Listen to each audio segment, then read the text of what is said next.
All right, welcome to the Rewrite Sessions. So, the Rewrite Project is a conversation for ambitious women who are questioning the rules they inherited about success, work, and ambition. Through monthly themed letters, conversations, and community, we explore what it looks like to rethink those expectations, not to abandon ambition, but to pursue it in a way that leaves more room for peace, autonomy, and real life. Thank you guys so much for joining us today. My name is Katie Toscano, and I'm here with my business partner, Ashley Maripol. And we're just really excited to kick things off today with our very first episode of the Rewrite Sessions. So 5 years ago, we started Cabot Main, which is a business designed to help accounting firms design and build out their operations so that they can work smarter, not harder. But we actually started in corporate together. Sad to say, it was actually nearly 20 years ago, where we worked side by side for almost 10 years before moving over to start Cabot Main. And it was still actually in our corporate days where Ashley and I began to have conversations about just our journeys through corporate life, through motherhood, and really what we wanted from our lives. And we found that these conversations weren't really happening very often outside in our friend groups. But for us, for the two of us, they were huge game changers. And recalling those tough conversations and conversations that we've had since then, both with each other and some others, is one of the things that really led us to start the Rewrite Project. So we're so excited to bring you our very first episode of the Rewrite Sessions, where we're going to come together and have real, honest, and thoughtful conversations that are going to be centered around core topics each month, like boundaries, identity, risk-taking, defining success, and so much more. So our first episode today, we're going to dive into our journey of why we feel like this conversation is so needed today, how we've had to both rewrite our own journeys, and how burning out led us to where we are now. So with that, we're going to dive right on in.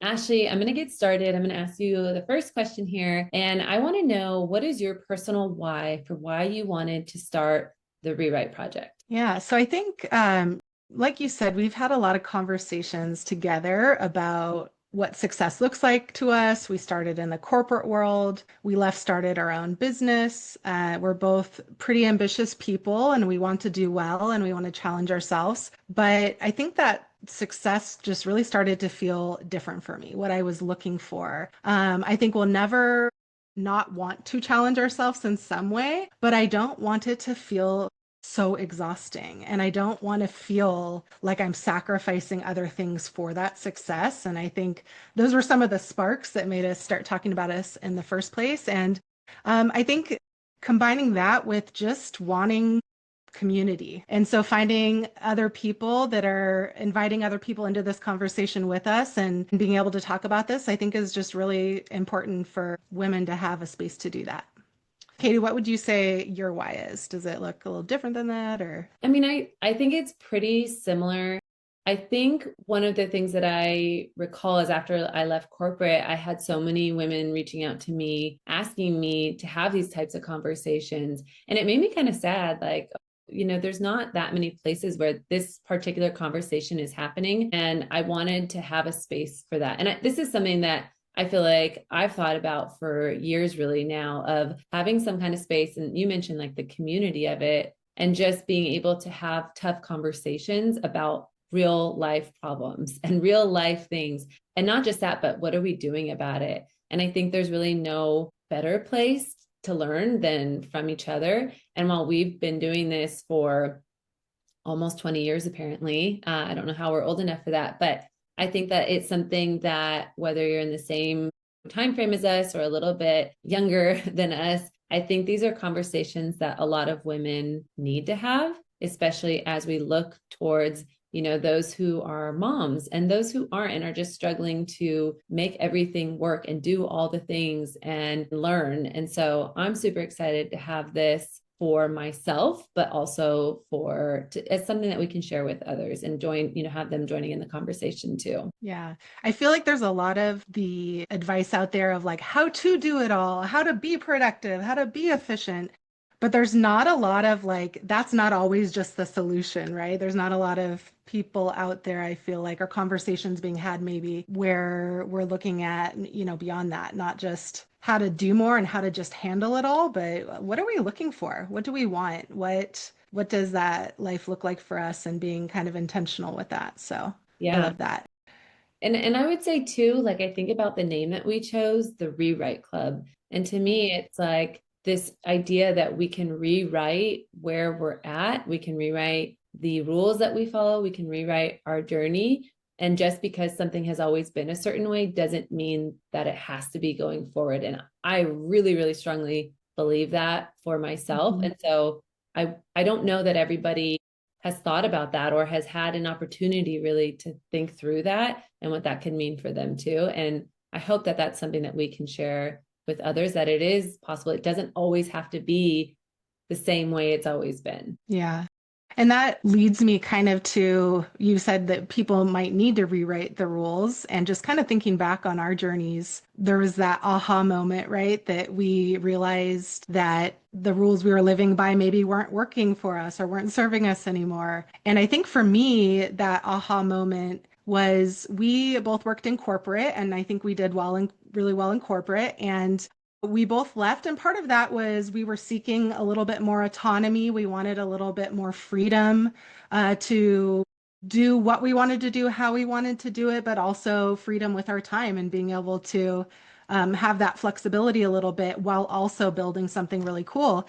So we left, and then we started getting clients and getting really busy. And I had a moment where I remember the conversation, we were on Voxer, and I was like, I don't know why I even left. Like, this is so insane, and I'm so stressed and I'm overwhelmed. And I think that was like a big like turning point for me and us, I think a little bit, because it really started these conversations. But I realized, I left the corporate world. I started my own business, and sure, I had that more autonomy, but I was still living by some of the same rules that I didn't maybe realize I was following, whether that's like saying yes to everything, or maybe needing to just work on boundaries a little bit better, or whatever those were that kind of shaped me and how I operate, followed me into the entrepreneurial world. So I think I was still in a place of, this is not how I want to live my life. This is not sustainable. This is not healthy. This is not okay for me. And that was like a really big aha moment where it was like, okay, I need to like step back and reflect on how I'm operating, how this is working. And I feel like that point on, it's been like a journey, and we're still on this journey,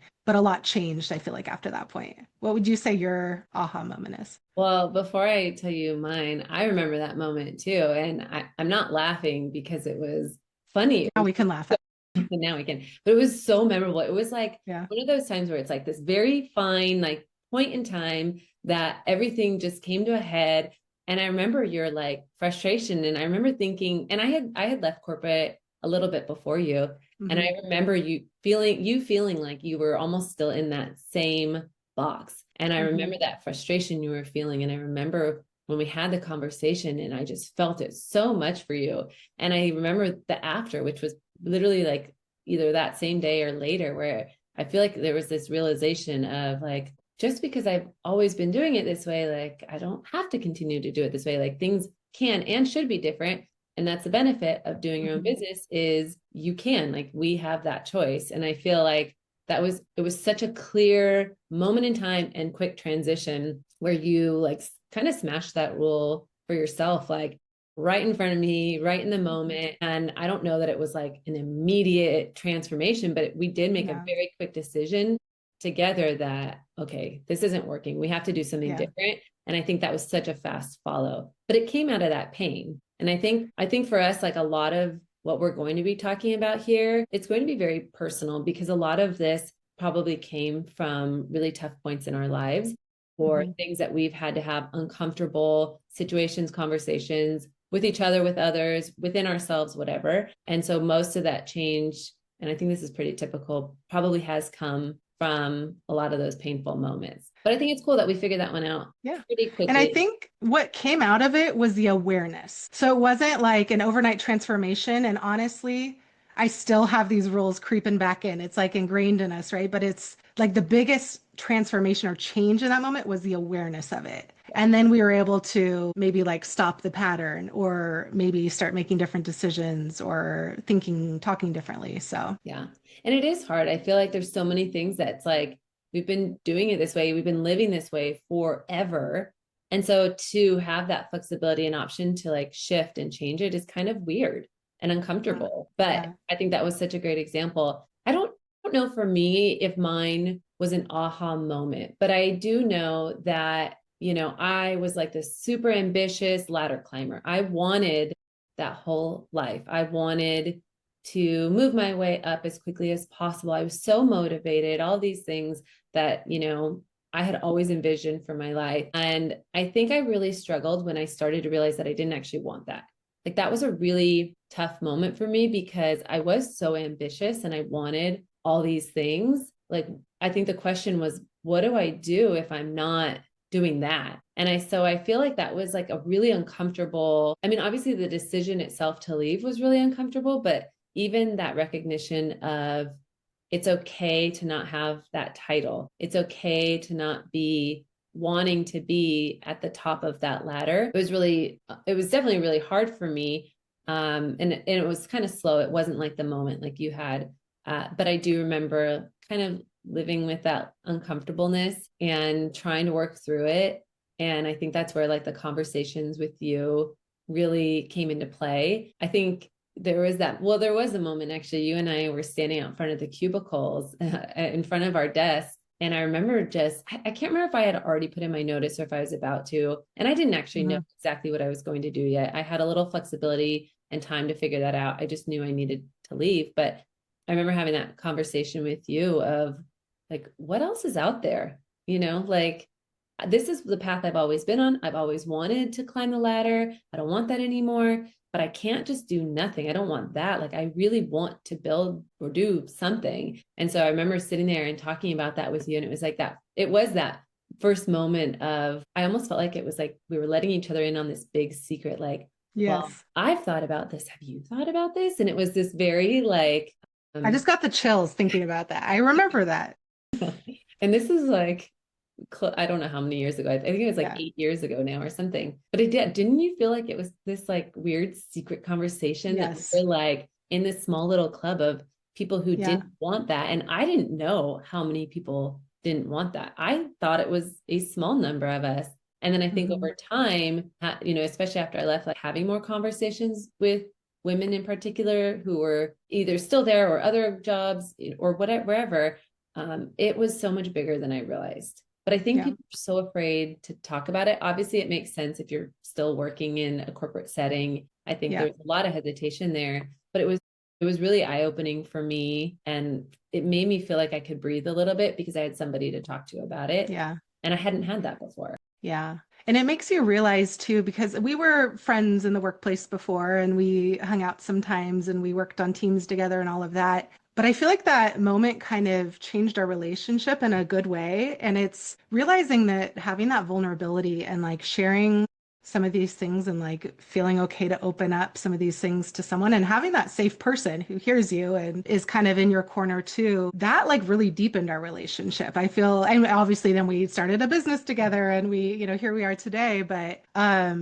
I think that's a good like takeaway from that too. And a part of why we started this, we want more people to have that place where you have people who understand it at the same time, but who we can share our vulnerable selves with a little bit, where we feel comfortable doing so. Right. And that's not going to be easy for us. I mean, that vulnerability, like with each other one-on-one, I think is not so bad, but to share it really broadly, I think is going to be a huge challenge for us.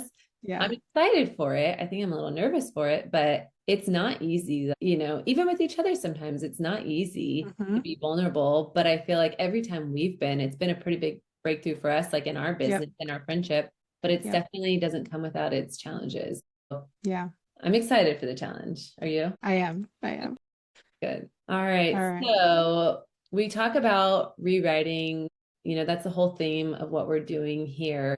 Do you feel like you've had a specific area of your life, besides what we just talked about, where you've had to really kind of rewrite something for yourself? whether it's, Mm-hmm. an identity or how you work with clients or even in Mm-hmm. your personal life? Is there an area where you feel like you've really had to, or maybe even struggled in this area too? Yeah. So I think this is front of mind right now. And for the audience listening, we'll have another topic that dives a little bit more into this. I don't want to share all the details yet, but it just really is probably one of the bigger ones for me to rewrite is feeling like I had to say yes to everything. And it was not that I was like volunteering for everything. I wasn't the first person to be like, I will raise my hand, I will do everything for like pick me, I want to do everything. It was if you came to me and asked me, "Hey, we need you to do XYZ," I had a really, really hard time saying no. And at one point in my career, maybe that helped me in some way, but it obviously got to a place where it made things really unsustainable. And I'm not just talking about work, I'm talking about personal life, volunteering for kids' school, all of the above. And I think for me, the the root of it is this kind of like, rule, right, that we inherited, but part of it is the fear of disappointment. I don't want to disappoint others. And that's been a really big journey for me. I think in an area I've had to rewrite, and it's that rule like absolutely still comes to play today. But that awareness I talked about, once I kind of got that awareness that that was happening and like digging into why is this happening? Why do I feel this need to say yes? And why do I feel this fear of disappointing others? That's kind of where stuff started to happen. I started to think a little differently in it. And I still sometimes automatically I go, yes, oh, wait, I need to think about that a little bit. Let me get back to you. But I feel like that's a big area for sure. What would you say one of your areas is that you've had to rewrite? I think that we actually had a very similar journey in that way. I think Mm-hmm. especially when I left corporate. I mean, I felt like I had to say yes to everything too, because Mm-hmm. I did have more time. Even when I started my first business, like I still had a lot of time compared to what I did, especially more time than my husband, more time than a lot of my friends. And so I think we were around the same time frame of like we were both Girl Scout leaders. We both were on the PTA. We both volunteered a lot. And those things were great. And I did love most of the things that I put my time and effort into, I will say. However, I think kind of along the same lines as you as the saying yes to everything or a lot of things, I think the guilt part of it for me has been a really Mm-hmm. big challenge because I feel massive guilt and I still do, to be honest. I still struggle with this when I say no. Or Mm-hmm. if I do something with my time that isn't productive, I feel huge guilt about it. And it's an ongoing journey for me to work through the idea that rest Mm-hmm. is okay. Saying no is okay. Actually, on the rest one, I learned that one really from you because I think that kind of going back to our earlier conversation about what we kind of took from corporate and moved into our entrepreneur life. I Mm-hmm. am a productive person, efficient person. I like to be busy and I like to move fast. And I've had to really learn about this concept of working from rest. And I think some of that comes with being able to say no to things, which is something I'm still working on. But I've gotten a lot better for sure at it. And I think allowing myself that permission to rest, permission to Mm-hmm. not be busy all the time, permission to sometimes sit on my couch because I work from home at noon and read a book for 20 minutes. Like that's Yep. something that feels really weird. It almost feels like taboo. Like I shouldn't say Yep. it out loud because, I do work really hard, but I Yeah. don't work 24/7. And Letting no one people should. but letting people know that I don't feels weird. Like it feels Mm-hmm. uncomfortable for me to tell you that Yeah. I sometimes might read a book for a little bit during the day, Yeah. because I need a minute. Or I've had a really busy day or a really stressful day. And that it for Yep. me is an area I need to let myself rest. And that guilt is something that Yeah. has been a big struggle for me. Yeah. That it's funny because you're definitely more of a busy, productive person. Like we've had a lot of conversations around you like don't want to sit still almost, but you're learning to do that. And I think I've prioritized rest in sometimes, but it still comes with that guilt. Like, have you ever where like someone comes home, your husband comes home or whatever, and you're like taking a moment to like sit and read or do whatever, and you like jump up and like, oh, I can't let anyone see me like resting, Like, have you ever had that moment? And how silly is that? Like, it's not like you've been doing that all day, but you feel this like guilt, right? Like That's I really can't like let. I do that every day, Yeah. still, like every single day. And I want to like immediately tell him, and he does not All care. the things you've done. I Like, did. oh, I'm I'm like, so oh, productive I just did today. this. And he's like, why are you doing that? I don't care, but Yeah. I care. And Yeah. I feel so it's like, yes, I've come like a really long way. I think you've come a really Hmm. long way, but like these are things that because we've been told, like, don't be lazy, don't be this, that we assume that that means that you're lazy, but really it just means that you work best maybe not in a 9 to 5 sitting at your desk the whole time structure. And I think that's something Right. I learned by, through owning a business is we do have that freedom to rewrite that rule for ourselves.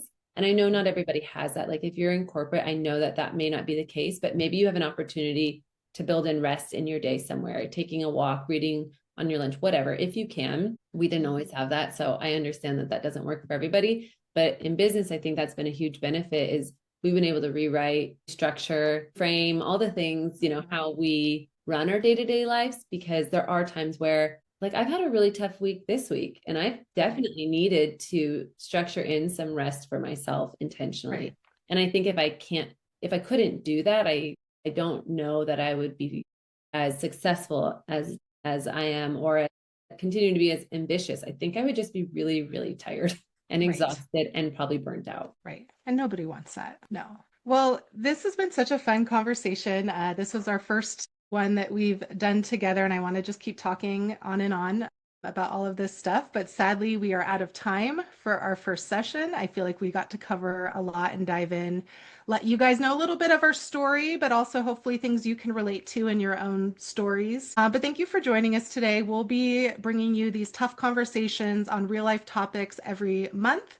And we hope you'll join us on this journey as we share our insights from, our 20 years in business and leaving it and, starting our own business and just the journey, whether that's specific to you or not. But we invite you to join us in these conversations. We want to give you a place where you can be a part of this and feel like we're in your corner and someone who gets you. But make sure you subscribe here. Follow us on Substack as well. We're at the Rewrite Letters on Substack.